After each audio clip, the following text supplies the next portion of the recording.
Hey, welcome to New Jump City, everybody, where we recap the week in American and Japanese sequential art. I'm your host, Christian, the unbiased king, Espinal. And joining me through Discord, it is the man, the myth, legend, it is the tank top sage. It's Joshua Gangsta Time Cole. It's called Partner, but it should be called Gangsta Time.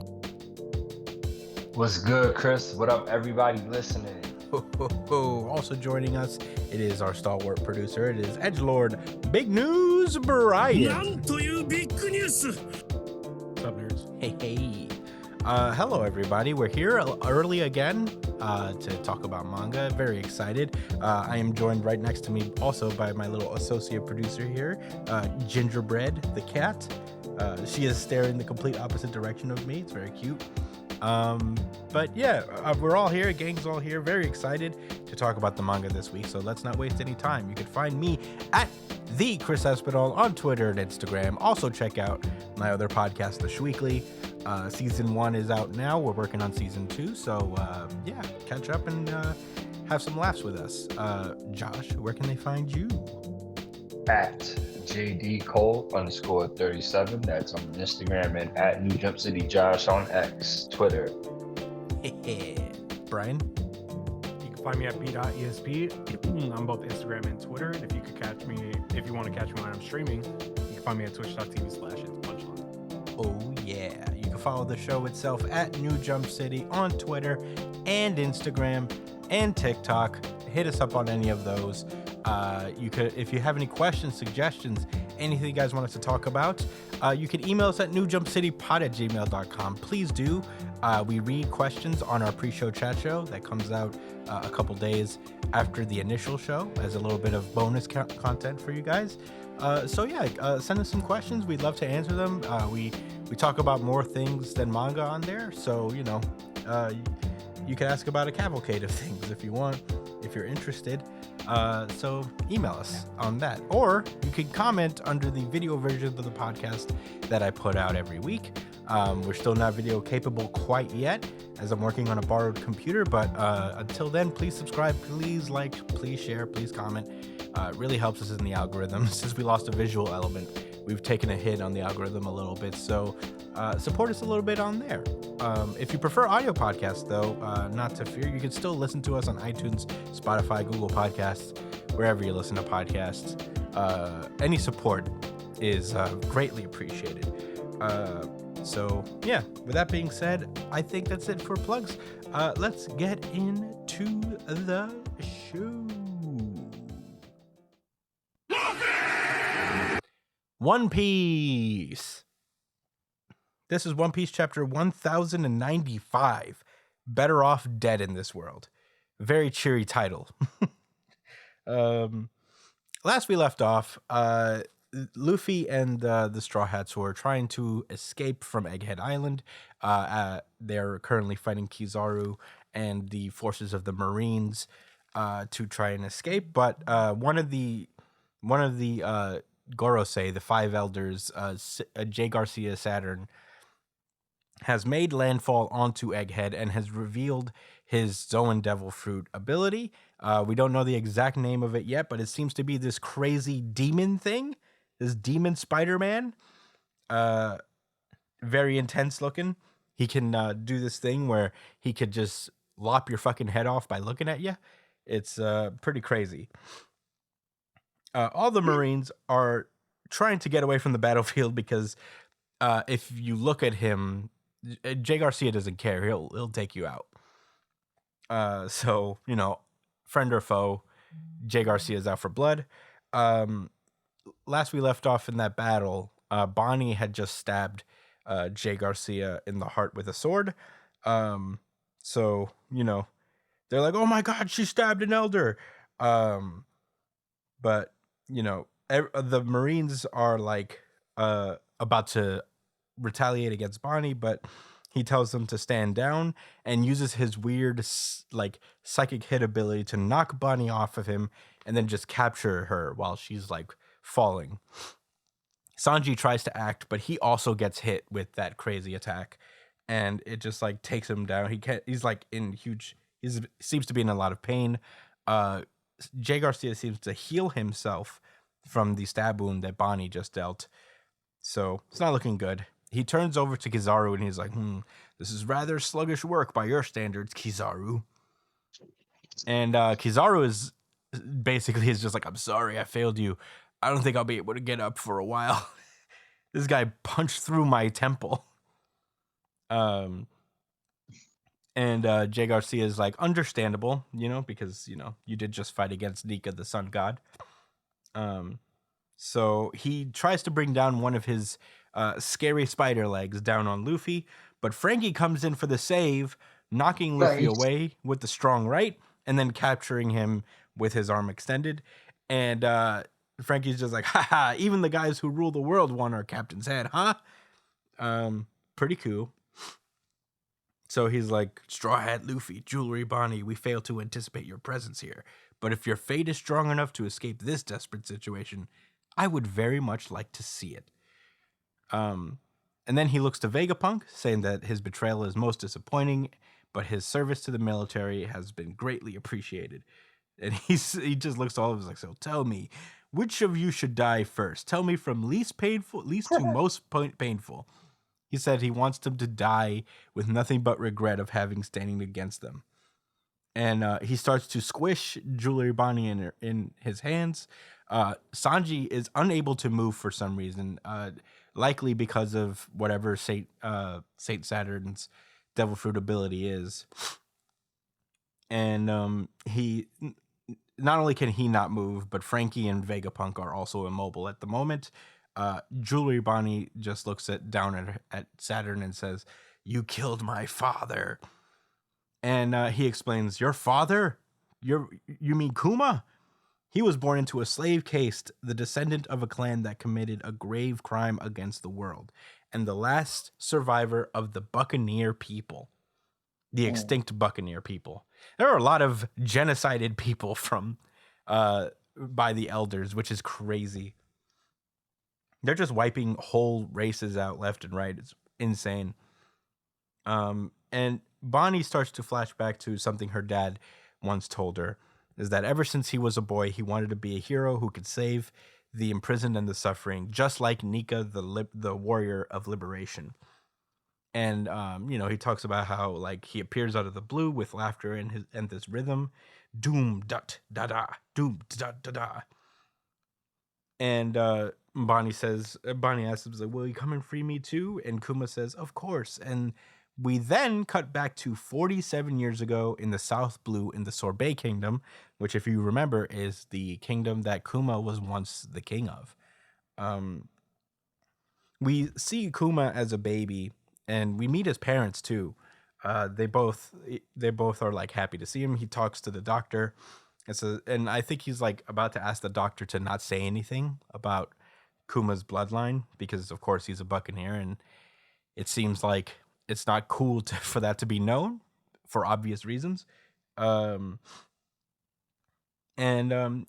seem to be happy for a while, but eventually the world government caught on to them and captured the whole family, enslaving both Kuma's father and his mom and him. So, Kuma goes through the usual fucking terrible bullshit that the celestial dragons put through their slaves through. And one day he reunites with his father for a minute, and he asks him how he's going, and it's fucking sad. Kuma's just like, "Hi, my master is so kind and gentle. I'm very lucky." And then Kuma's dad drops a fucking bomb and just is like, "Your mother's dead. She's in heaven now, but I think she's better off this way," just like crying through it. And Kuma just like breaks down to tears, obviously, because that's terrible news. So his dad then says, like, "You're strong. You can survive this. The warrior of liberation will come. He'll show up and save you." And his dad passes down the story of Nika, who is a legendary warrior throughout the that whose story is told throughout the Buccaneer heritage, um, which is an interesting connection to make between Luffy and the Buccaneer people, and by extension Kuma. He says one day he'll show up and save us all. Nika is always smiling and laughing, and his rhythm brings laughter to people. And Kuma is enjoying this little moment with his dad until a celestial dragon just comes in and just shoots him dead. Fucking insane. Very depressing. We then cut then we cut to 38 years ago in the West Blue, where the celestial dragons are gearing up to do their customary manhunt, where they just go to a country and like hunt down people for sport. Not only the inhabitants and the natives of the country that they land on, but also their own slaves. And where do they end up? But God Valley, which is, as we all know, that one land where the battle between the Rocks pirates and the Marines happened, and also Gold Roger's crew. So they arrive there, and the king is like, "Wait, you intend to kill my people for a game?"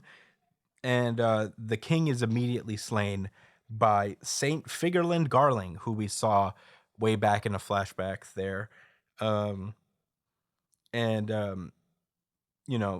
The killing of the king before the game starts puts him at a 10,000 point handicap. We see that Saint Saturn is also there, and he receives word that Kuma, who tried to escape during the game, gets captured.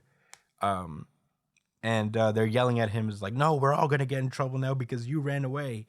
And I guess as they're yelling at him, they hear in the distance, "Yeehaw! Hold it right there! You must be the grand prize, the Buccaneer. Ah, no wonder you're so big." And we find out that the one yelling is none other than Emporio Ivankov, with a new character named Ginny. So she is new. Yeah, she is new. So, yeah, and that's where the chapter ends, as Ivankov makes his grand entrance. And this is the day that Ivankov met Kuma, which is pretty insane. Josh, what did you think of One Piece chapter 1095?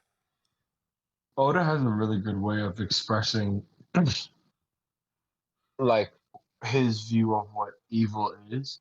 And I think it's really clear cut, which is like those that treat other people's lives as objects and something that can be toyed with or played around with, or they are simply something that you can have control and power over, and everyone should be free.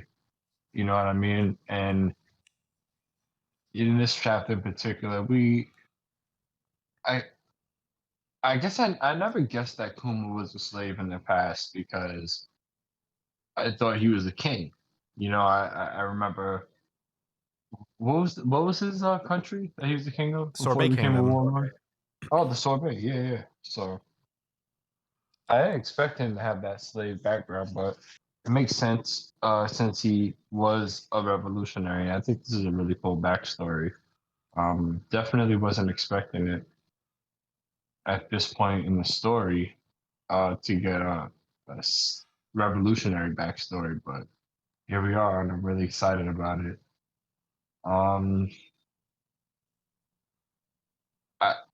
His dad definitely got killed, right? Like, Yeah, literally he's just got shot. Just got Right shot. after hearing about his mom dying. That was terrible.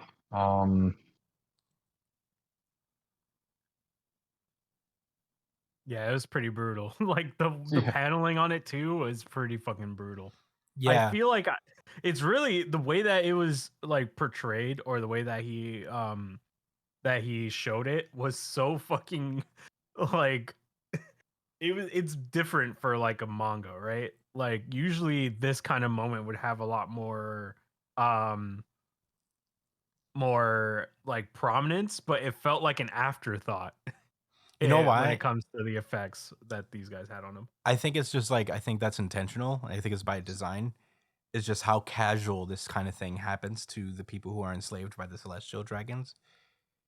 It's just like the way that Kuma's father just dies in the one of the smaller panels of the page is just like how unceremoniously people just get killed in this world like that.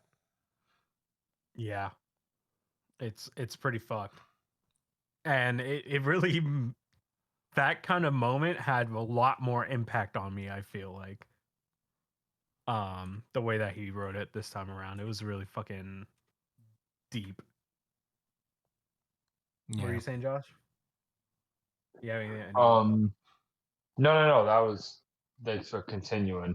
I had a separate thought though. So I didn't Mhm. realize that Saturn was using telekinesis. I thought he was shooting beams from his eyes to like hit people, but I didn't know it was mental Yeah, we don't force. know. We don't see the exact thing that hits them. It could be just moving so fast that we can't see it. That's what I thought at first, that he was moving his legs so fast Oh yeah, that nobody could keep up with it. it's So definitely when he something knocked from his Hanji eyes. back like that, I was surprised. Like, yeah, but it probably is a mental attack because remember when they showed Frankie, uh, what's the other dude's name? It was the three of them. They were being held down, like they couldn't move. Sanji, Frankie, and Vegapunk. Yeah, Sanji, Frankie, and Vegapunk. Yeah. So I think you're on. I think he was on point with that. As a matter of fact. I think But yeah, what's your thoughts, Brian? this is my man. I want to say this is my RGC. Oh, this is mine for sure. Yeah. Okay. This is my RGC then. Damn, same. Unified RGC. Yo, this is like the second week in a row. RGC. Unified RGC. It's just like the pacing of it all was so good. Like this chapter kept me engaged the entire time. Everything that happened felt was interesting, you know? Like everything that's happening is just a moment of intrigue. Cause now we're finally getting into God Valley. We're finally learning more about the Gursei. We're finally learning about like Kuma and his backstory and how now we get to know about Ivankov. It just feels like everything is just keeps building and building and building. And it's just this is just exclusively Oda excellence right here. Like this is so much build up, so much over time that just continuously continues to be fleshed out upon. And it just impresses me every single time. But if I were to pick a few things that I wanted to talk about, it would have to be let's see. So the Buccaneer race, right? Like so would this be like the third race we've been introduced to post time skip? There was the Yeah, ogres, maybe. there's the Buccaneers, and there's the Lunarians, right? Who are the ogres? That's Kaido's race of people. Oh wow, Oh. I didn't even You don't remember? Yeah, I didn't recall that actually. I suppose so. Ogre yeah. Boy. It's so all these races are just popping up out of nowhere, and it's really interesting that there's just so much more. I guess there's so much more.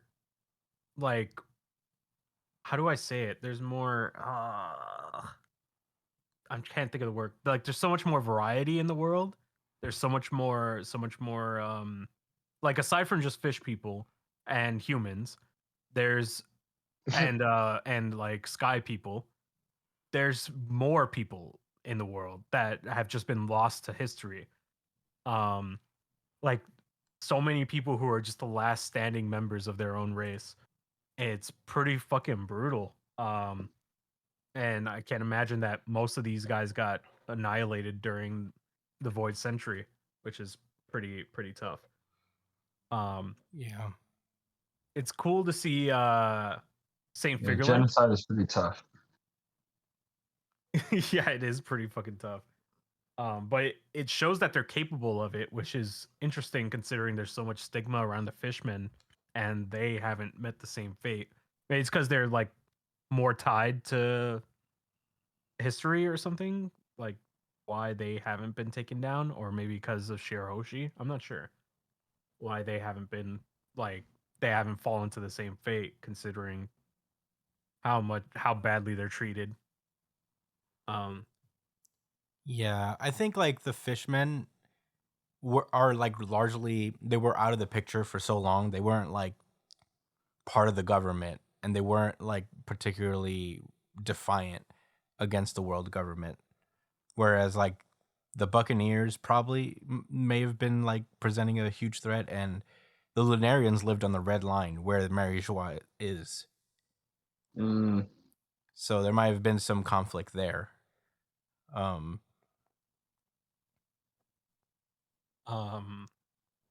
But yeah, I guess that makes sense. And another thing I wanted to get into was Figureland, who is much younger here, doesn't have the beard to complete the moon on his fucking head. Mm. And he looks very similar to Shanks, if you haven't noticed. Which is Does he? very very interesting. Let me go Um, back. And I don't know about that. it kind of gives some validation to a line that Whitebeard said to Shanks a long time ago. Where he says when he looks at Shanks, he says every time he looks at him, his scars ache from that man. So well, who? seems as though No, Shanks said that about Blackbeard. is he? Is that what he said? I'm Yeah. pretty sure it's Whitebeard that said that. No, it was Shanks who said that about because they came together one time to talk about Blackbeard. No, it's Whitebeard that says it. Whitebeard mentions that the scar aches whenever he looks at Shanks's face. Really? I thought he Yeah, said that it's about Whitebeard that Blackbeard said one it. time. Because Shanks got his scars from Blackbeard. Yeah, that's true, but it's Wait, confirmed Shanks that got Whitebeard his scars from Blackbeard? Mm-hmm. Yeah, the scars above his eyes are Holy, he's had those since the beginning of the series? Yeah, I'm looking at the panel now. He says, Whitebeard, I've gone through many battles and suffered various wounds, but what aches right now is this one. And he points to the one in his eye. no, this is before that. That's before that. I could send you the panel if you Yeah, want. send it Wait. to me. Blackbeard and Shanks have ran into each other before and fought? Yeah. Blackbeard seems to have given Shanks his scar. I'm Wow. gonna send it in Discord because I have it I have it on my He computer. didn't kill Blackbeard? Yeah. Where is it? How the hell did he get out of that alive? Well, you know, they were kind of contemporaries. You know, a Whitebeard There was it is. on. I sent it to you to the Oh, I see. yeah, you see? Which is crazy because this is like 3 years ago too. Like, or obviously it predates 3 years ago, but the post I saw this from is from 3 years ago. Mm. So, this is this is actually something that kind of flew under the radar for a long time, and now it seems as though this is probably the confirmation that this is Shanks's dad, or at least he's related to Shanks in some way for sure. Yeah, that's the big theory is that Shanks is secretly a Figureland.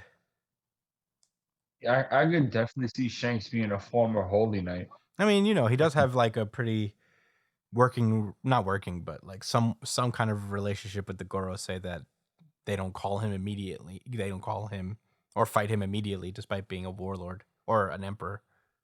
There's no way that Shanks was a Holy Knight because No, He yeah, was- you're right. He was a kid. he was found in a treasure chest. Yeah, he was found by Roger when he was a baby, so I don't think he ever was. He never lived on Mary Joie, and he never was like in that whole family. Marijuana. Mary Joie. Marihua. Marijuana.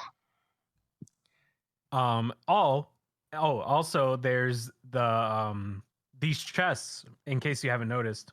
There's a row of chests behind this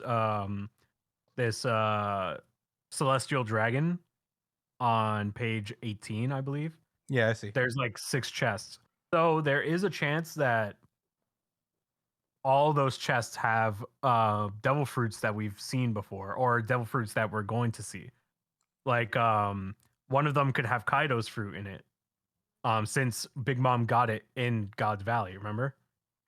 Yeah, but this was like this predates the battle on God Valley. So I think like Does it really? yeah, this is before Rox and Roger and all them, because this was like 36 years ago. So wait, when did that battle happen? Do you know? I think it happened like 20 something years ago. It happened before Roger found the One Piece, but not so far that, because I feel like God Valley wasn't like a functioning country anymore after this specific event. Like I feel I like just looked it up. It's 38 years ago, which is the time frame, which is in the time frame. of the battle in God Valley. Yeah, it is. Mm. It's in the Oh my same- it's God! in the same- Imagine. Oh, maybe Rox pulls up in this moment. Maybe Rox Dude, is this there. is gonna be crazy. So I'm pretty sure I didn't know it. Now that you brought it up, I looked into it, and the God Valley incident did happen 38 years prior to the current events. So that means this is the moment where that happens. No, but the valley's already split in two. The valley is split in two, but it's not destroyed. Like it goes missing after this, right? Isn't that what happens? Oh. Yeah. And the world nobles are here. Yeah. Wow. No, that's true. 38 years ago. Oh. Yeah, it was 38 years ago. This would be the time frame where the battle between the Rox Pirates, Garp, and Roger all happen. So Kuma might have been here for that. That means Dragon has to be around too, right? Okay, so there's also a reason, I guess, why Figureland suffered a defeat at God Valley. Is probably because he lost here to Roger and or Garp. No, probably Roger more. Or Whitebeard. Or Whitebeard. Or any of the Rox Pirates could have taken him down. I feel like there's already something tying Whitebeard to Figureland, so there's a chance that Oh my God, we might Whitebeard. actually get Shanks's backstory here too. Yeah. So back to those chests. So those could be like that could contain so oh god. Okay, so the theory that I saw was that one of them has Kaido's fruit, one of them has Marco's fruit. One of them has, hold on, let me see. Chest. And I don't know where I could find that one. But one of them is said to contain Shanks. So that's 3 of them. Or wait, so Whitebeard, Kaido, Shanks. Oh, and one of them has Yamato's fruit in it. Mm. So almost all these are significant devil fruits that each of those A lot of them are mythical. yeah, all of them, because I feel like it makes sense, because if all these big shots showed up here, that could also explain why Rox went there, is to get Blackbeard's fruit, like the fruit that he has now. Yeah, but So maybe that's one of those too. that's possible. But Whitebeard's first division commander had that, I believe, or one of the Yeah, top but it 3 was commanders. before. This is before that, right? So Yeah, there's a I mean, chance that I Rox imagine was so. coming here to get that fruit specifically. Yeah, I don't know. It's a lot to think about. Now that this is like kind of made clear, we might see the whole God Valley incident here, which would be pretty insane. And Crazy ass flashback. and I guess we'd again. have to prepare for One Piece to win RGCs for the foreseeable future.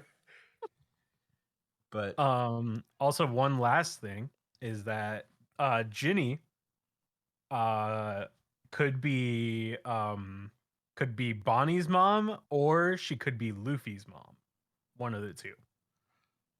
Yeah, I think it's more likely that she's Kuma's not Kuma, Bonnie's mom. Yeah, because she kind of looks like her a little bit. She has the little freckles that Bonnie has. Or she could be Crocodile. Well, that would be pretty. She seems too cheery to be Crocodile. I'll tell you that much. She seems to be a little cheery. All right, but those are my thoughts. Man, this is what this is setting up is going to be insane. We're going to be eating good for the next Well, for if it next comes out week. next week, I mean, it doesn't say that it's coming out next week, so Oda may be going on break, which is Yeah. unfucking fortunate. Those are my thoughts. What about you, Chris? I mean, I don't know how much there is to say except for I'm very happy to see Ivankov. I'm wondering if it made me think about Dragon because I wonder if we're gonna see Dragon at the same time. Does that mean Dragon was at the God Yeah. Valley incident too? I wouldn't Maybe be that's surprised. That'd be Maybe that's why so Garp cool. went there to save his son. I wouldn't be surprised if Dragon was there also in some capacity, but he'd be a kid at this point. Because I don't know, I don't think he's much older than Ivankov and Kuma. I don't know if his age has been really revealed. But sometimes Oda likes to drop the ages of their characters like outside the context of the story. So I guess it's something we can look up real fast. Brian, see if you can find if Dragon's canonical age is still around at all. Yeah, sure. I mean, if he's old enough, he could be like a young Marine that got dispatched to God Valley. All right, he is 55. Yeah, then that would put him 20 something at this time. Damn, he's 38 years, 55. That Yeah, right? he's That's the older math, than- right? 55 minus 38. 17. He would be 17. Okay. Damn, he's a lot older than Well, I I guess he expected. would be a Marine because Kobe joined when he was like 17 or so. So he could be one of the Marines that showed up on God Valley.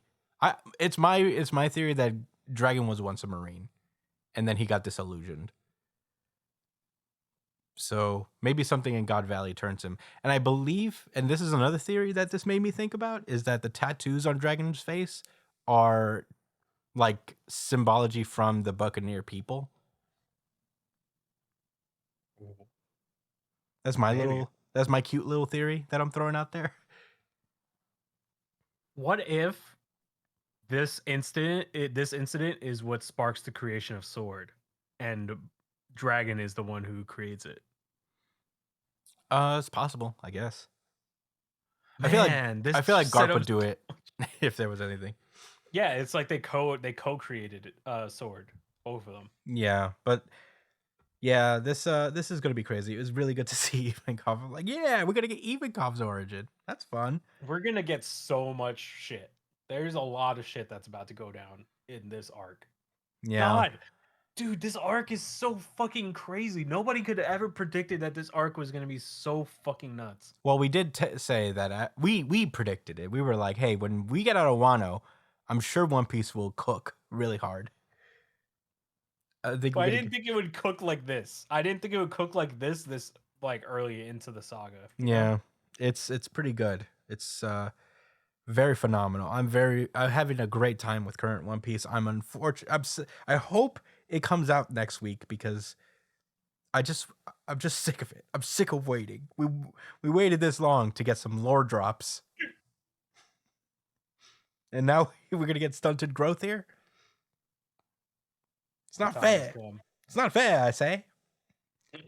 So wait, this is your RGC too, right? Yeah, I already said. Yeah, I dropped the unified one. Jesus, man. One Piece fucking greatness. Yeah, Yes. yeah, it 2 might. weeks in a row. Yeah, it's gonna be. You get used to it. It's probably gonna be RGC for a while. If it's gonna be as impactful this flashback as we think. I'm looking forward to it. But yeah, I think those are all my thoughts about One Piece. I think you guys covered the gambit enough. You guys ready to move on? Year. All right, Yes. let's go. ブラッディ・クロス My Hero Academia. Now, this is My Hero Academia, chapter 403, The End of an Era, and This was a wild chapter. Yeah. Last we left off, All Might was about to do a suicide on All for One with the gauntlets that are inspired by Bakugo. And we start off with a little flashback to when All Might was a little baby All Might. And he's reading a story, like a little superhero storybook with his mom, I guess, presumably. It's very cute panels, to be honest. I was like, oh, he's so similar to Deku. And he was like thinking to himself, is like, why was I made? What am I here to do? He says, thinking back, mine was a path that anyone might trod. He says, my early memories are almost too tender and mild to be called a proper origin. As for what I've done, I just happened to glance back at my path, and what I saw seemed so very significant.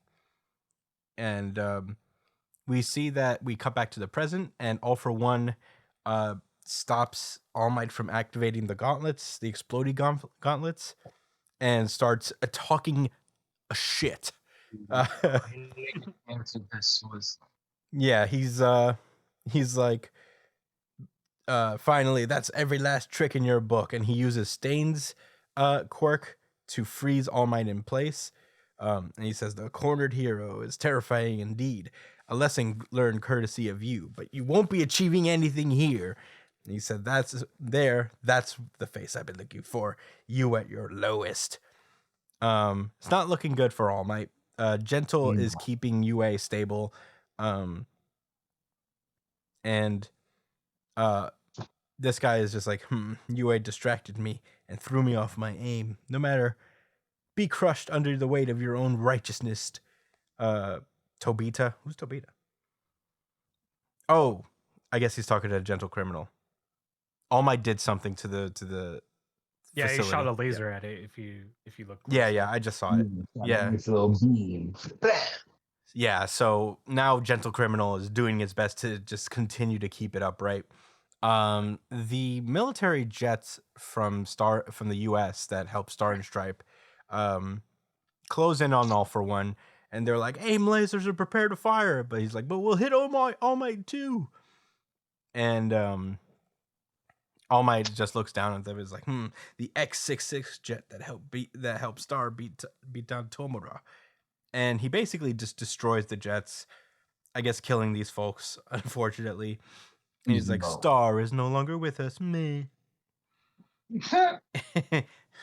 Meh. I'm a piece of shit. So everybody in the world is looking on as All Might is about to fucking get got. And I don't know what he's doing. He's like holding All Might over his head.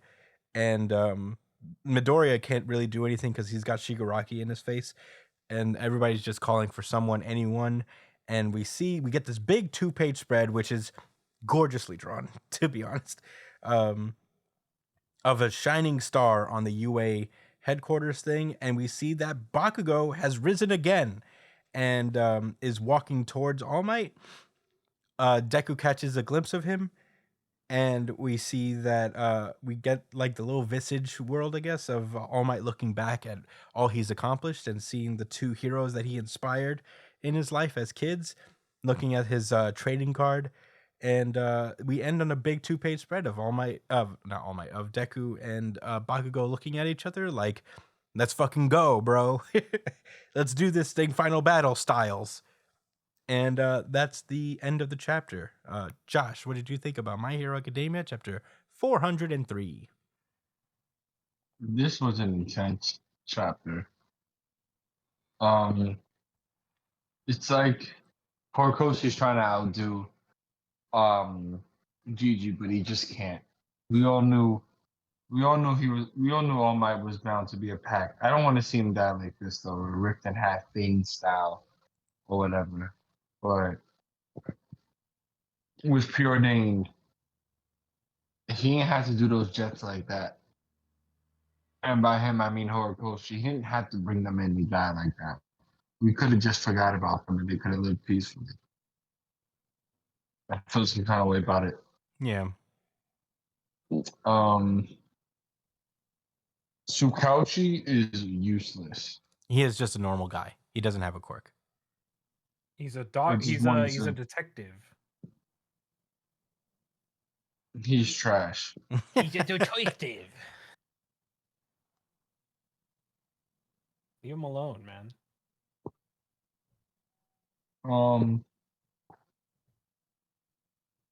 Bakugo better send like nuclear explosions over the All for One. Yeah. And that's all I have to say. Go ahead, Brian. This was really close to taking RGC for me. The art on this was so fucking good, and it's so glad to have Bakugo back. You know, being a badass and shit.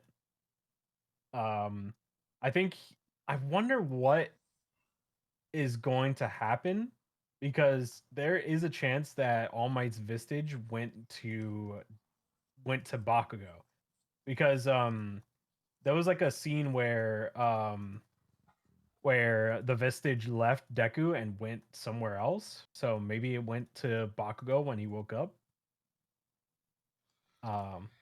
I think like it was more like the Visage is just there because All Might is alive, and it swaps out with like his real body when he dies. If that makes sense. But he's not dead yet, though. That's true. But I don't think because Bakugo technically doesn't have All for One. I know he has that, like, there's that movie thing where I guess they shared it for a minute. Yeah, and that's kind of canon now because you see Melissa Shield in this chapter again. She calls him Uncle Might. Oh, well. Well, no. Is that something you have to know from reading Vigilantes? No, that's No, a it's movie from thing. watching the movie. It's like from the second movie or so, I think. It's even worse. Well, I guess I have to watch that now. You Yo, can't did y'all just. see when All Might smiled so hard he ripped his face?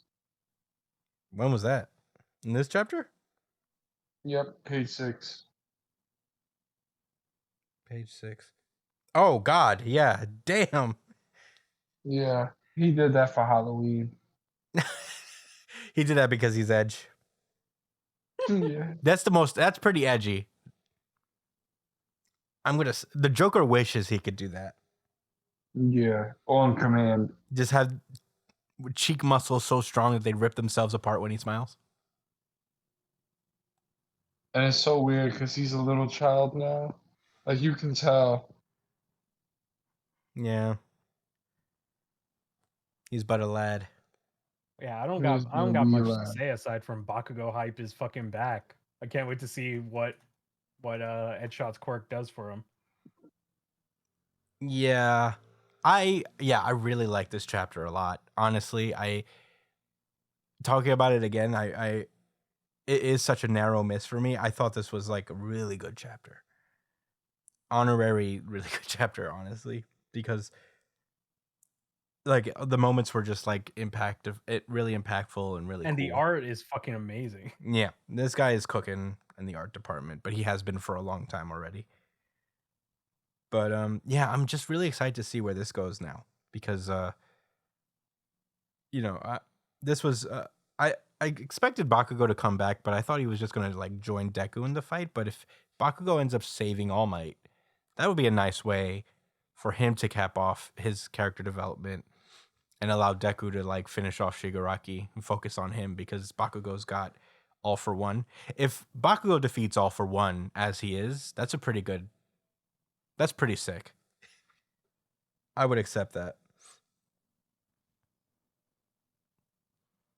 But yeah, that's all I really got to say. I'm very excited to see what happens next week for My Hero Academia, which is pretty good. I know we've been like fairly critical about My Hero Academia here and there, but when it's good, it's pretty fucking good, and I really appreciate this chapter a lot. Do we have any rebuttals? Anything else to say? Nope. It's just a shame that this chapter came out the same week that One Piece's chapter came Yeah, out. the same day that Oda basically looked us in the eye, and was like, "We're about to get the incident in God Valley. This really cool thing that I've been teasing and I've been hinting at for a while. We're about to get it. Yeah, it's pretty brutal. Pretty brutal. Pretty tough. Oda. But all right.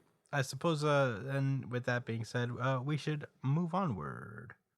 We call that easy money, GG. Chainsaw Man. Vroom vroom vroom. This is Chainsaw Man chapter 145, Kumbaya. Last we left off, the Chainsaw Man Church and the weapon devils have effectively been neutralized by the public safety division. We see that after all the dust is settled from there, they're talking about, you know, the aftermath of destroying the people in the Chainsaw Man Church, which were mostly like teenagers and shit. So they're like starting a victims group for the parents and bringing media to, like, you know, make themselves look good, I guess. And this guy, whoever he is, authorizes the capture of the War Devil. So, you know, we can't leave the church's poster girl out in the wild. So, you know, she was like, here I was hoping that she'd do us a favor and turn Chainsaw Man into a weapon. So one of the little henchmen here says that the devil name consultant wants to speak with him and that it's urgent. And you know, he goes off, I guess. He asks, like, what do you suppose the Chainsaw Man Church wanted in the end? He's like, I don't know, to play at being Chainsaw Man, probably. We then cut back to Denji and Nayuta and this weird public safety girl as they're surrounded by the public safety folks, and they're basically taking in Barem into custody. He says, you're under arrest for charges of armed trafficking and furnishing devil contracts to minors. And the girl asks him, why won't he work for public safety next? Bo and Katana are already with us. And Barem just looks over into the sunset. He goes, could you give me a minute? It's sunset, the most beautiful time of day. Josh sent me a screenshot of Kumbaya, like a YouTube music thing of a Kumbaya, and the comments are just Chainsaw Man references now. Yeah. As we'll understand. Let me read the first three ones. Hold on. Just give me a moment, guys. One of them said we're making it out of public safety with this one. You make it out the public safety with this one, yeah. With the talking emoji and the fire. Yeah. Like, that's how we gonna get out. Someone said, some will love Barem, most will hate him. Though the sunset is rather nice today. And then somebody wrote, could you give me a minute? It's sunset, the most beautiful time of day. On this random ass religious song. Yeah. Okay, Yeah. so fandoms are the best. For real. Okay, so we go over to this dead devil corpse, and the name consultant talks about how they've identified this devil to have been believed to have been defeated by Chainsaw Man the other day as the Justice Devil. Do you guys know what that is, though? What, this? Do you recognize that devil? Yeah. That's the hungry devil in hell that the falling devil was trying to feed. Yes, with all the tentacles. Yeah. And this guy looks is like, is it any chance this is the fairness or equality devil? And this guy's like, no, what? What the fuck would it be that guy? He says its name is justice, and he'd stake his life on it, which begs the question, Even after the devil's death, the Chainsaw Man Church followers could use the powers attributed to the Justice Devil. Is that correct? And I was like, I knew it. I said that last week. Yeah, because it kept popping up. Yeah. And he said, according to the reports, yes, Division 4 killed a follower who used it. And he's saying, in that case, it's looking like the devil they made contracts with was never the Justice Devil. And we see that we cut back to Asa's apartment where she's listening to the news of how the Chainsaw Man church is pretty much donezo. Followers who have illegally contracted with the Justice Devil are fighting devil hunters right before our eyes. And Asa's like, the Chainsaw Man's church is doing what? And we hear her doorbell ring. And outside we hear War Devil, get on the ground with your hands behind your head. Asa starts talking to Yorozu about or Yoru. I get them mixed up between the Jujutsu Kaisen girl. Yeah, and it's this lady. Yoru. Yoru talking about how she came up with a plan in case enemies ever got her addressed, and she wants to turn her entire apartment into a weapon. So she's like, I need you to control my body afterward. And the War Devil's like, you become pretty wild compared to when we first met. He's like, whose fault is that? She's like, get ready. And as she says the words of the weapon she wants to transform, an octopus's tentacles burst through the fucking door, and here comes Octopus Boy, with his sword drawn. He cuts off Asa's hand while Barum sings Kumbaya as he's being arrested, and Denji goes home. Octopus Boy cuts off Asa's hand and prevents her from turning her apartment into a weapon, and that's where the chapter ends. Josh, what did you think about Chainsaw Man chapter 145? This was a lit chapter. Oh, I actually just realized as we were reading it that that's what happened.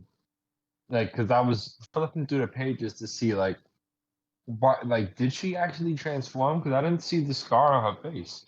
But she tried to turn the room into a weapon first. Then she would transform. But because she got her arm cut off, she couldn't make contact with the room to turn it into a sword. And now there's no point in the War Devil transforming because she has no weapon. Damn, poor girl. She just got her arm chopped off. Yep. She ain't had to deal with that before, right? Wait, what? She hasn't gotten her arm chopped off or not like that, right? She doesn't like regenerate at will. Well, she hasn't. She hasn't. I don't think she's been in like. I don't know. I feel like she's been in one fight, but she's a devil, so she would regenerate. Yeah, I suppose. Yeah, it's crazy that he came in so fast with the fucking octopus. That was pretty cool. What's good with your man saying "Kumbaya"? I don't know. He's just a weirdo. I had a thought. What? I feel like the direction this is going in is that there's going to be some type of sympathy for devils. I don't know. Something's going down. But I don't think the Justice Devil or the fake Justice Devil is specifically connected to those weapons that form that organization. I think they're two separate things. Mm-hmm. And they're praying to Chainsaw Man, their God and Lord, to destroy that because it's going to kill everything else. Something along those lines. That's what I think is going down. And that's why he was singing Kumbaya, because Denji was right there. And that's Chainsaw Man, his God. Kumbaya, my Lord. Kumbaya. All right. Brian. Okay. Kumbaya. Brian, what did you think? Oh, y'all sang that, right? Did you sing that for communion? I thought this chapter was pretty neat. Adding a lot of intrigue to the story, with the Was it an imposter devil? Was it just acting like it was someone else? Well, people It was not- assumed it was the Justice Devil, but it doesn't seem to be really. But he was spouting a lot about justice, so Yeah, I don't know. it seems like he was lying. Fucking liar. Seems as though he was fucking lying. A fucking Dude, liar. wait, can devils lie like this? I don't know. I guess so.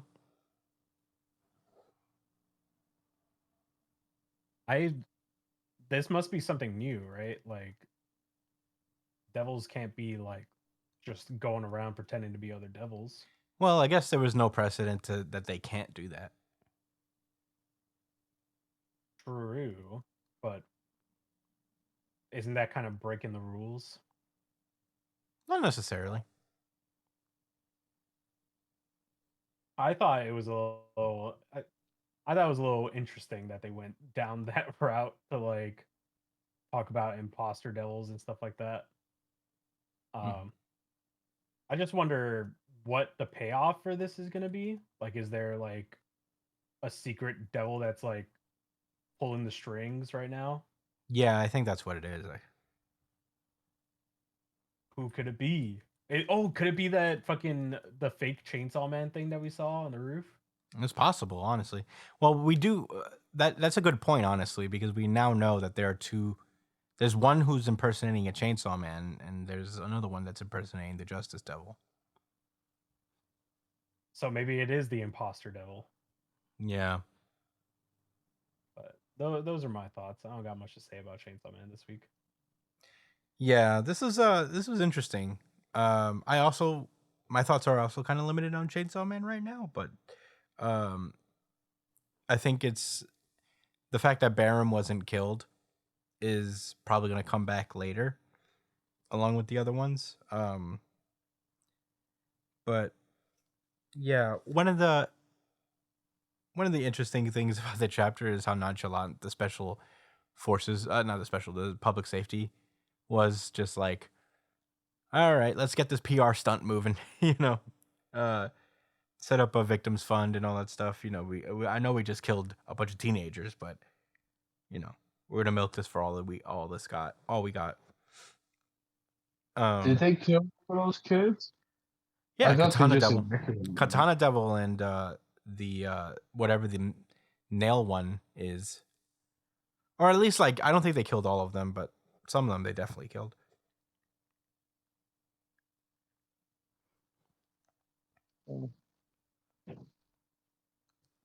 I wonder who this guy is. Is he like the leader of the public safety? I have no clue.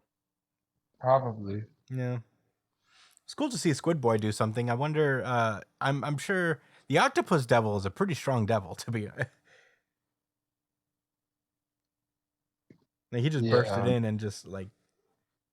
And Asa isn't that strong. Like she's not that like experienced. The War Devil's really strong, but she wasn't ready for that. Yeah.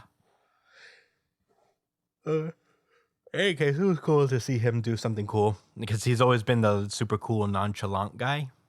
So it was nice to see him actually like live up to his vibe of just like, ooh, I'm pretty casual, awesome. Yeah, he definitely lived up to it. Yeah.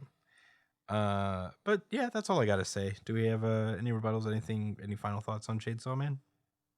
Nope. Yo, when he started saying "Kumbaya," this nigga Denji said, "All right, let's get out of here. This is a weird day. Let's go home." I'm gonna go home." All right. Well, with that, let's move onward.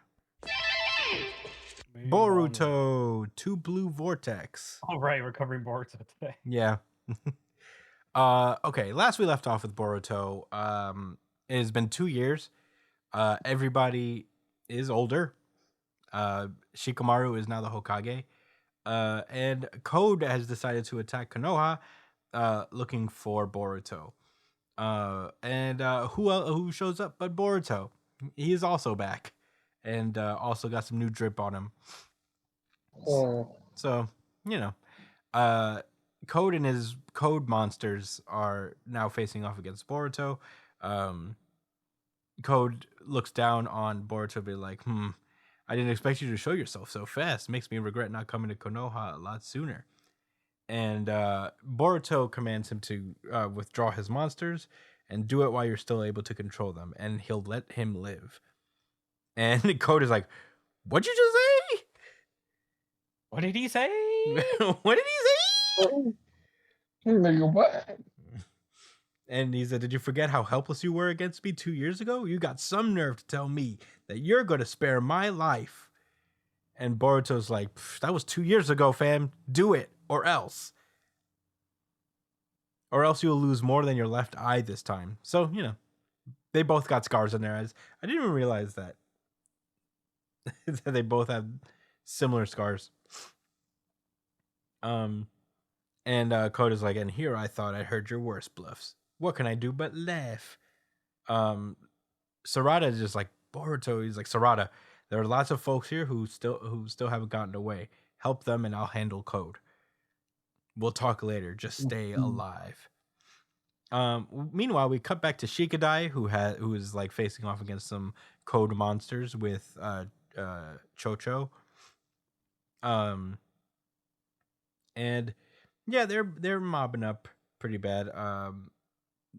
Chocho's about to get got, but then this thing gets captured by Inojin, and I guess he makes some weird bird monster with his painting jutsus, but the Code monster breaks free and tries to eat Himawari, but that's when Kawaki comes in and knocks the monster out, saving Himawari. This Code monster pulls out a Rinnegan, it looks like, and Himawari's like, thanks, big bro. And he's like, how many times do I have to tell you not to call me that? I'm not your brother, even though I make you believe that I am. Yeah, it's so weird. Yeah. Well, it's not like he asked for this situation, but he Yeah. sure as hell is taking advantage of it. Oh, for sure. So, this Code monster warps over to a fallen Code monster and catches Kawaki from behind, and he starts mumbling Otsutsuki. But then he gets shadow possessioned, and Kawaki does a thing that vaporizes him, making him look a lot like Gojo. Splits him in half, I guess. All right, too soon, even for me. But this thing spawns out more Code monsters. And Shikadai is like, man, there's no end to them. How many are there? And Kawaki is like, doesn't matter, because we're gonna slaughter every single one of them. Boruto goes up against the Code monsters himself, no diffing them left and right. Pretty cool scene, I guess. They all get chopped in half. And Code is just standing there like, damn, I guess it wasn't a complete bluff. I guess. Code is like, fuck. He saw Boruto do all this and he was like, shit. Damn, this kid's been training. Damn, I forgot he went through a shonen training time skip. Said shit, how long? 2 years. Huh, maybe I shouldn't be talking shit about what happened 2 years ago. As if he's just been sitting down. He's been on the couch for 2 years.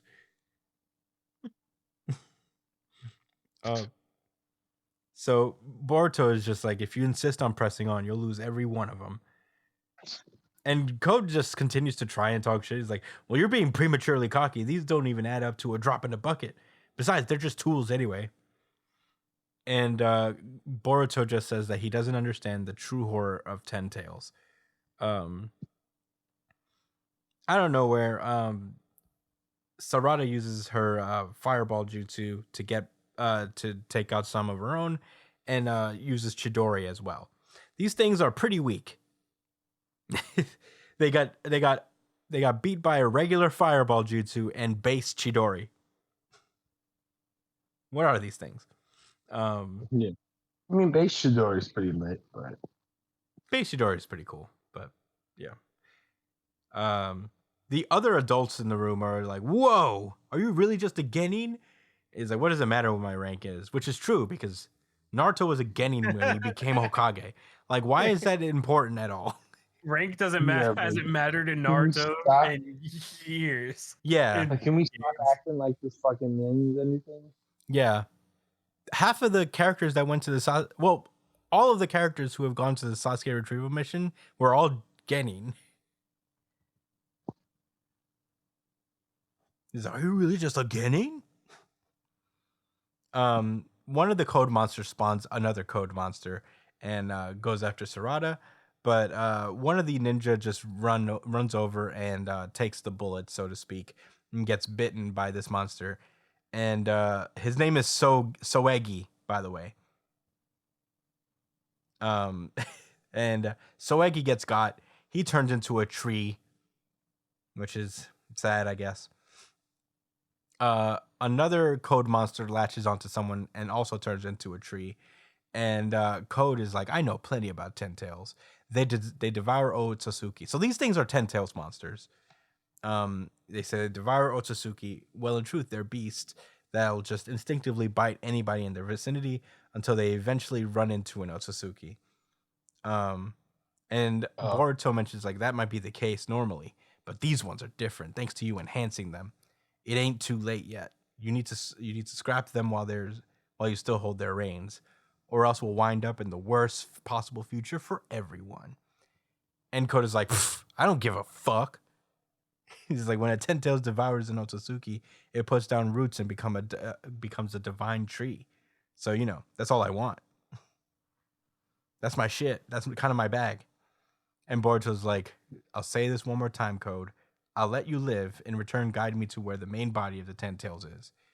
I'll let you live. And Koda's like, give me a break, Boruto. Have you lost your mind? And Boruto's just like, Boruto delivers admittedly a pretty cool line. He's like, I'll be honest with you. Killing you is easy.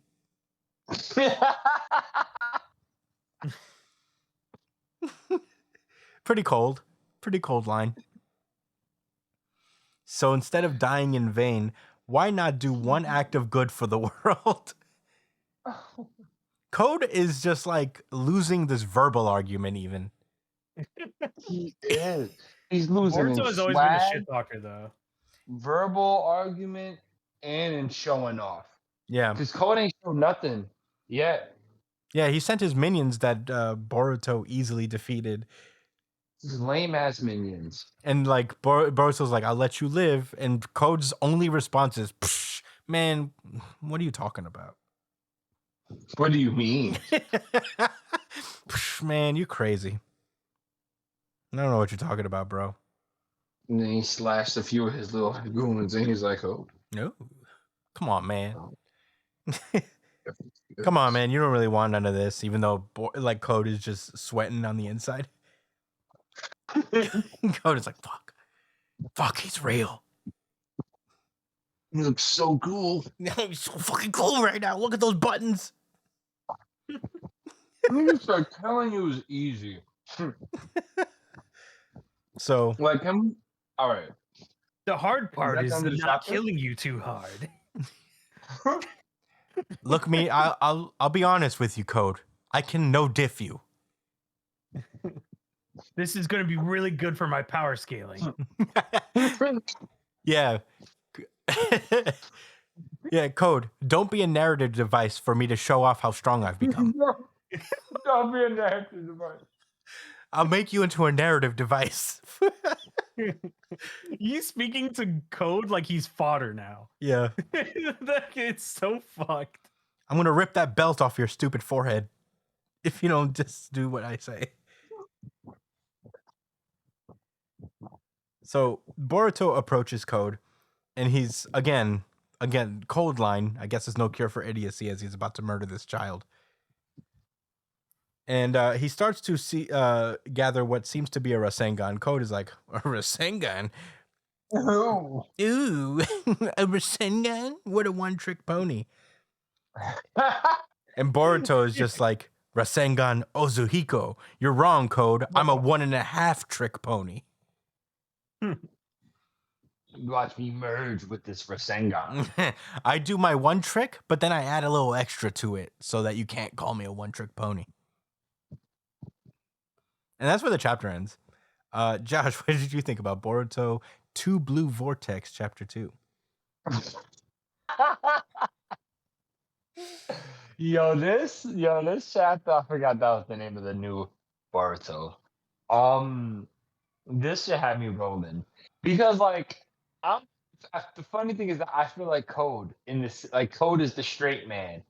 You know what I'm saying in that scenario, like where everyone else is doing crazy things and the straight guy is like reacting. That's what it's called, right? In comedy, Yeah. right? So, and Code is just like, do you fucking hear yourself right now? Like, what universe did I tell? Did I jump through one of them zippers and go through an alternate Earth? Is this Konoha? Konoha? Konoha? Noha? Like what? You're like, bro, so I just watched you. I just watched you weeks ago. 2 years ago. Well, weeks ago for us. I think Code feels the same way. I think those 2 years just kind of, I think he was just working and scheming. So he went by like 2 weeks. And he was just like, nigga, I just smacked the shit out of you. I just spent the block. What are you talking about? You're gonna killing me. He went from not standing a chance to he skipped straight to he flipped the tables. No, like I can give you a fight now, or things won't be the same. Trust me. Just a straight up listen. You a pack, but before I smoke you and put you in the air, you will reveal your plans and you will reveal where the 10 tails is at.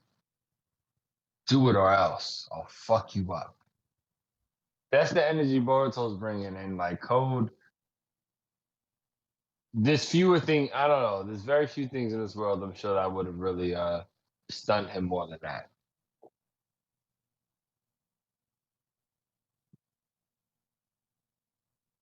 Yeah, Brian, what did you love about this chapter? I know you loved it. Brian? Made me think I was disconnected for a second. Huh? I was like, oh no. No, I don't know where he is. All right, well, I guess I'll do my thoughts if Brian's not here. Okay. Yeah, I guess I'm having like a little tough time just like really being invested in this time skip, really. I like, for me, it doesn't really feel like the time skip was ultra necessary, especially since like we're immediately getting back into the action. I feel like Immediately. part of what you need for a time skip to work is a really like strongly built world for us to even have the hype of seeing everyone 2 years later. We don't have like even a base understanding for how strong most characters are for us to have like a strong investment in their development on a power level and otherwise. You know what I mean? Does that make sense? Mm-hmm. It's like Shikadai Shikadai is just like, for all I know, Shikadai has not gotten any stronger than he was 2 years ago.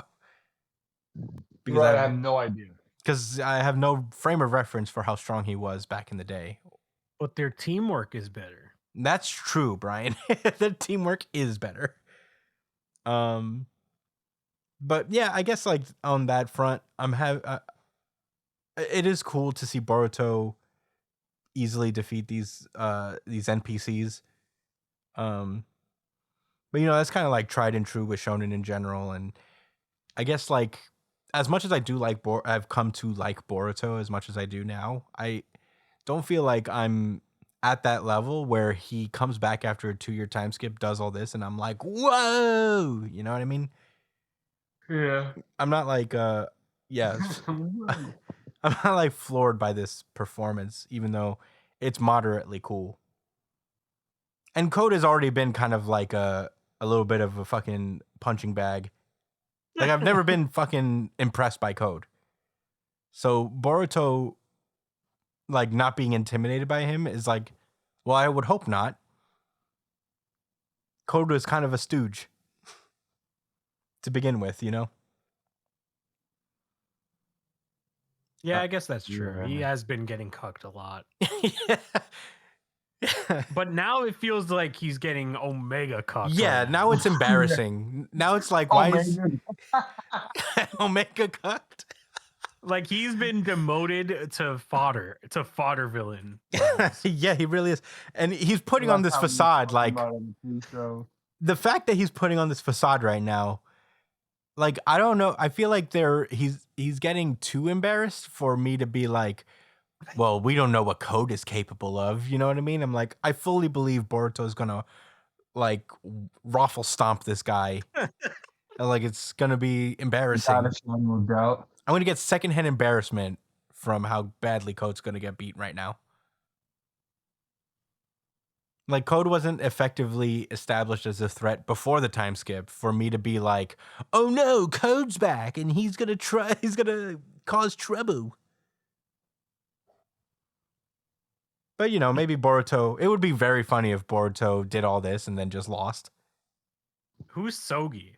The NPC that just died. I was wondering if he was somebody we've seen before, but No, the guy that we but were. Sarada gave zero fucks about him. Bro gave his life for this girl. And she just didn't give a fuck. She just moderately went like, "Oh no." She didn't even say, "Oh no." She went, So Eggy. "He's a tree. He's a tree now." Bro, turn this random dude. He's like, say goodbye to my wife, please. And she's like, is that a tree? That is so fucked. I mean, Yeah, this chapter was not the best. I will say this. That's how I will say, and this may be a little bit too harsh of a critique, but that's how hollow the world of Naruto has become, where the characters don't even seem to give a shit if each other dies. Like, this is a Konoha citizen. Back in the day, that would drive anybody in the village into a frenzy. It's like, you don't kill my comrades. Even the dude next to Sarada doesn't really care that much. That was his partner. Even he doesn't really care that much. Bro, they went through Genin training they cared together. enough to give him a name, but they didn't give a fuck enough to make them feel bad. Bro, they were Genin and training together, and this guy was just like, no. He didn't even say no. He said he didn't even say anything. Bro gave up his life for nothing. All he did was just stare. Oh my god. What the heck is happening? Yo, she's seeing this other guy get turned into a tree. Is like, what the fuck is going on here? That's weird, huh? Oh my This is a god. botanical massacre. Yeah. It's like what happened in My Hero Academia. Yeah, with the trees, with the tree guy. Uh-huh. Oh my gosh. Well, you know, I'm open-minded for Boruto. It has impressed me in the past, but like so far, Two Blue Vortex isn't off to the greatest of starts in my mind. Yeah. But I feel like it's just it was too eager to go directly into the action. And I don't know how much, you know, establishing what Konoha is right now would have helped, because it seems like Konoha is the same as ever. Nothing's really like changed within it. And we're right back into like the 2-year time skip has had no effect on Shikamaru's desire to bring Boruto in. We don't really this whole thing might as well have been the next week. You know what I mean? Yeah. That's true. I agree with They that. just needed to fast forward Boruto being cool and strong. Yeah, there's just something about like relying on the trope of a time skip, which is generally supposed to be an exciting and cool thing and a cool way to revitalize a series and show off new character designs and whatnot and new levels of power. That feels Yeah. kind of unearned for Boruto. It feels. In my mind, yeah. I think it's objectively unearned. I think this series had like a fast forwarded effect of other characters kind of becoming irrelevant too fast. Like pre time skip Naruto, all the characters were like pretty prominent, right? Mhm. Like you got your Rock Lees, your Nejis, your fucking Kibas, your Shinos, your Shikamarus. And as the series went on at post time skip, they kind of like fell out of like relevance because of the stakes. But now, if like these characters were never really relevant before the time skip, so them kind of showing up again here, like maybe it might be like a reverse effect where they're more relevant post time skip, though I doubt it. I would I hope just feel so, like- but Huh? I would hope so, but I don't think so. I don't know. Like the whole thing about Naruto is Boruto is flipping Naruto on its head. So maybe it is like maybe they were aware that they weren't really all that relevant in the first arc, and now they're Yeah. gonna get more shine. There's a chance. But it does take away from the fast forward, from the time skip for sure, though, that we don't have a connection with these kids, with the younger generation. Like, why do we care about the way these guys look post time skip or what they can do? It's true. Like, the only people that really matter in this time skip is Boruto and Kawaki. That's about it. Yeah, Sarada Everybody feels else- like she barely matters. Yeah, it Sarada feels can like only do a everybody- fireball jutsu.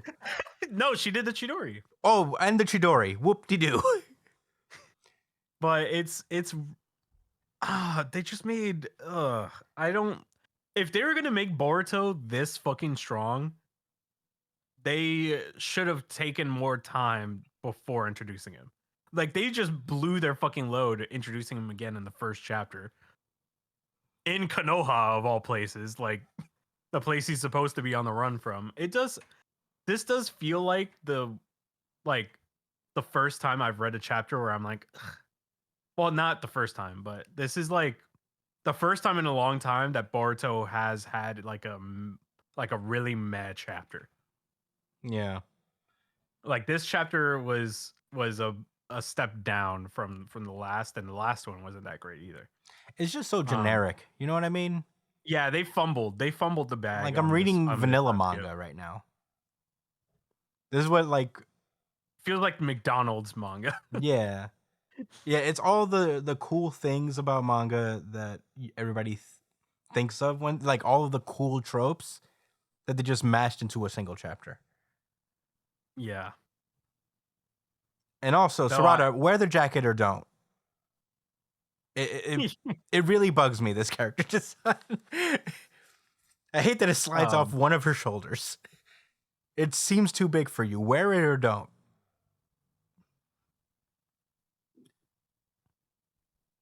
But that's it for me. The Uzuhiko Rasengan is like his invisible shit. So Oh yeah, he's it's gonna just have an kinda- invisible Rasengan. I will say Code does look kind of cool. Code looks like a Character design. vampire. Yeah, he looks kind of cool. He looks like Dracula. It's too bad he's about to get his fucking ass washed with a sponge. But Bro, he's got the collar. He's got a collar that's like 6 inches high. yeah, but it's still a cool design. It's an okay design. Yeah, Frankly, I but- think all of the designs for Boruto since the time skip are a little busy. There's a lot going on in all of them. Yeah, Like- every single one. Like this guy's got a cape, the little cool old-timey English tie thing, a vest underneath. It's like he's going through a fucking midlife crisis. This doing guy art. dresses like a kid at Hot Topic for real this time though. Boruto's got 2 jackets on. What? No, he doesn't. Boruto has a cloak and a jacket under that, You and a want to long stray sleeve, as far away from ninja apparel as you possibly could. which is fine, but this is a lot. I don't think they're bad necessarily. The only ones I don't really like is Sarada's because the jacket bugs me. But Oh, so much. the yeah, but it is a lot going on. And underneath the cloak, he has like 12 buttons. He has 12 like Konoha merch buttons. Pretty clean. Not gonna lie. He's got a cool belt, Not gonna. I guess. You gotta get Luke on here to do a drip check for everybody on Boruto since the time skip. Man. We need to. It's been It's been a long time. It's 2020. It's been 3 years. But yeah, I don't got much else to say about Boruto. This Yeah. is a- Same. I'm done. Yeah, me too. All right. With that being said, I suppose we can move onward. I don't really have to fucking care who's in my way. I'm gonna fucking kill everybody. Undead Unluck.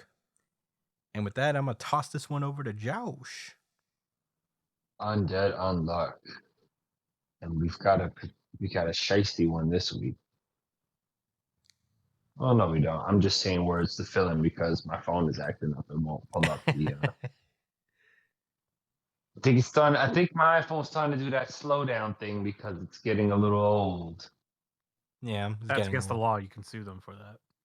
Yeah. What do you I don't mean? know. It's planned obsolescence. That's how they keep making new phones. No, but I fucking hate them. they recently got a class action lawsuit for it.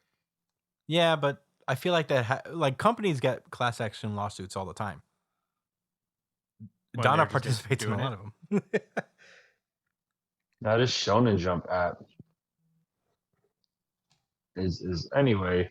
So chapter number 179, Undead Unluck. So last week the whole fucking gang pulled up to fight the Uma Sick, who we learned was one of the foundational Umas, meaning it's one of the most gangster ones. And apparently even if you destroy it, it'll still be around. I don't know, something like that. But we also seen Rip get his Negator ability. And we also seen both Rip and Latma share the iron boots of wind kicking.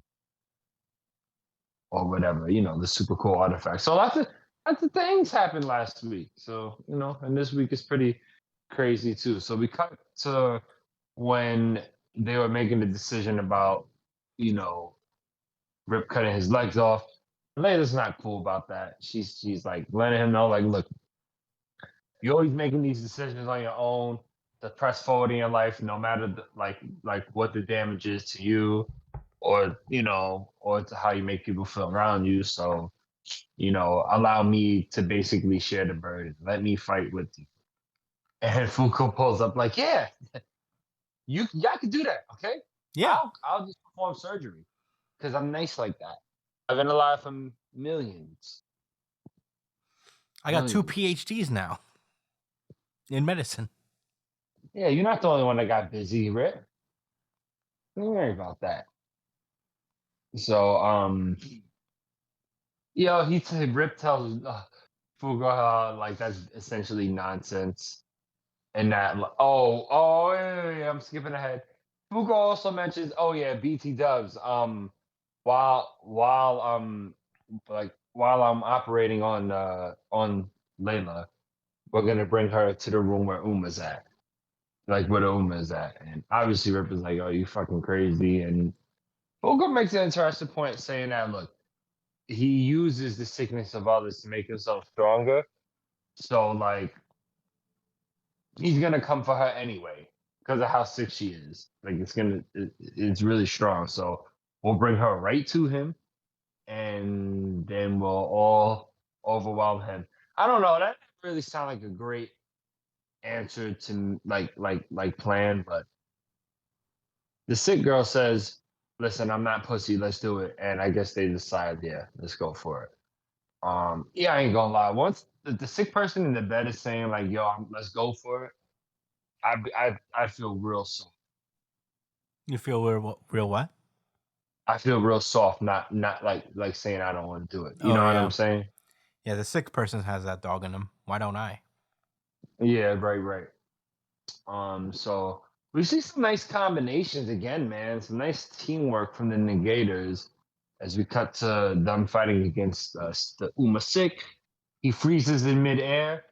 As Sick tried to attack Rip and Layla together. Latla, I'm sorry.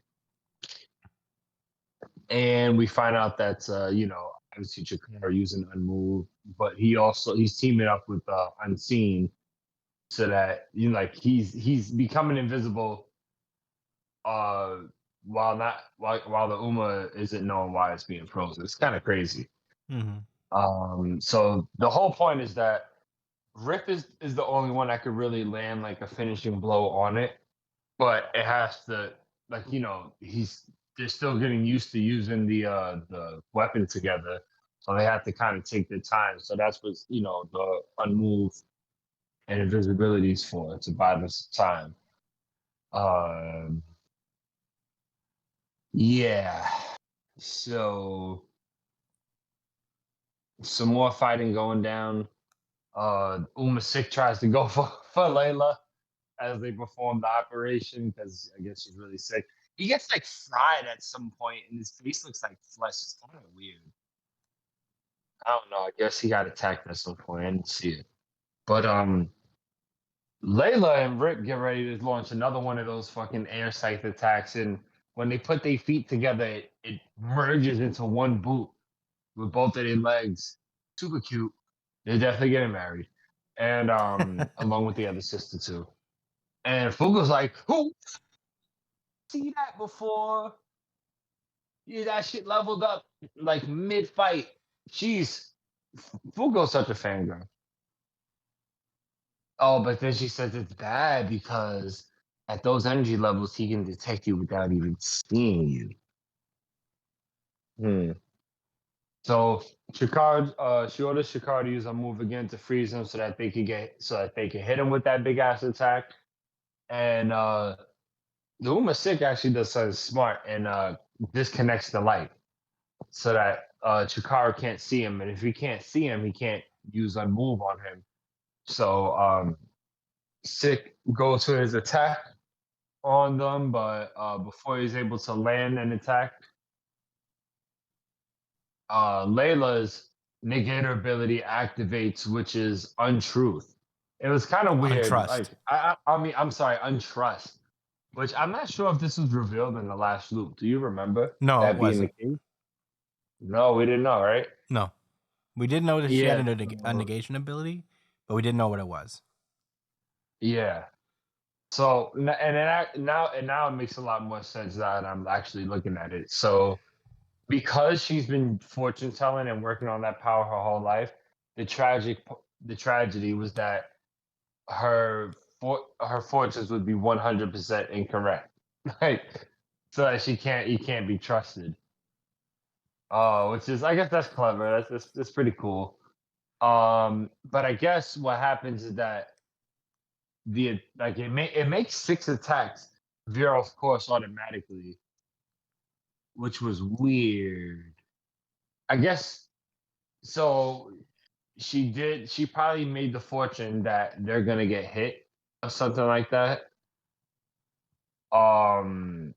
So because she believed they would get hit, it didn't happen. I think something like that. I don't know. We'll talk about it Something later. like that. Anyway, Unsick is like, he can't believe his attacks veered off. And then they all start shining flashlights, all of the staff members from the hospital, because they some real niggas, yo. What can I say? Chikara's like, as long as I can see you, you're all mine. Let's fucking go, bro. Freezes him up. Rip and Matla charge up their special combined move, New Moon Salts, and they split your boy in half vertically. Fuck out of here. The rest is up to you, Fuko. So I guess when they say the rest is up to you, I guess he means like, if nigga's dead, please heal my sister. Yeah. And that's the end of the chapter. Pretty cool. It is a pretty cool chapter. Even if Uma's not dead, you know he's tight. Yeah, he's upset. He's fucking heated right now. Yeah. Those are the angry eyes where they get super wide. Yeah. He's surprised. He's showing he's vulnerable. Yeah. Vulnerabilities. Yeah, I thought this was really cool. There's one panel where they were both like, when they combined their boot, and we get that like low angle shot. Yeah, the mega boot. Yeah, that was really cool. The Yeah, that's detail on the Blade Runner has always been really cool to see. I really like that panel a lot. Latla's ability being untrust. I didn't know that we would even get a reveal of her negation at this moment, but I forgot too. yeah, I thought it was pretty neat. A good, clever power, you know, especially for a fortune teller, you know.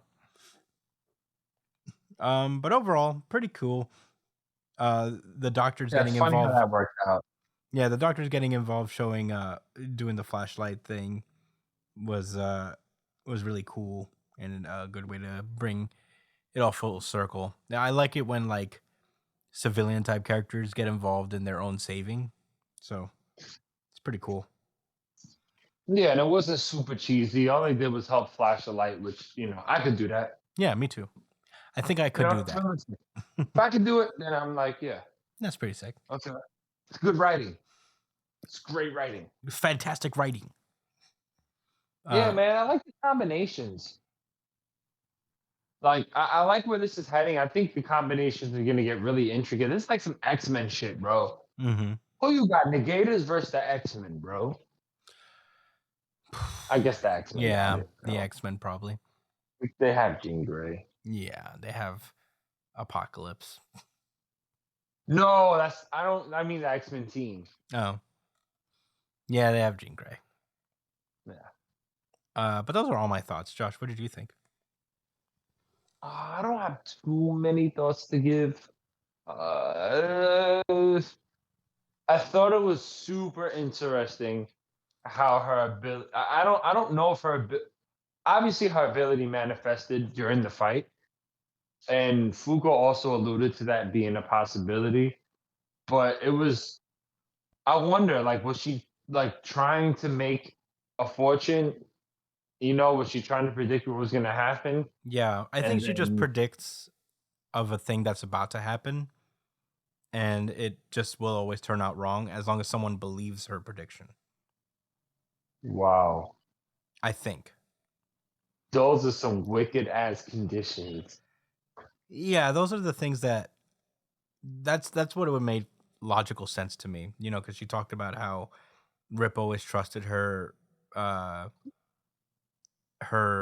fucking predictions. Yeah. That's true 100%. Yeah. But yeah, that's all. So they don't happen. Okay. Yeah. But yeah, those are my thoughts. I love this chapter. This was actually my second favorite chapter. Ooh. Alrighty. Well, with that being said, that was Undead Unluck, and that has been our show. Thank you guys so much for listening. As per usual, you could find me at the Chris Espinal on Twitter and Instagram, Josh at JDCole_37 on Instagram, at New Gem City Josh on Twitter. Brian is at b.esp on Twitter and Instagram. Also, you can catch him when he's streaming at twitch.tv/itspunchline. Check emails at newjumpcitypod@gmail.com with any questions, suggestions, anything you guys want us to talk about on there. That would be super duper cool.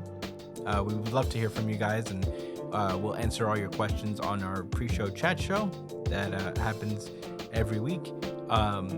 Yeah, hit us up on that. Subscribe to us on YouTube. Like, share, comment your questions if you want. That would be super cool.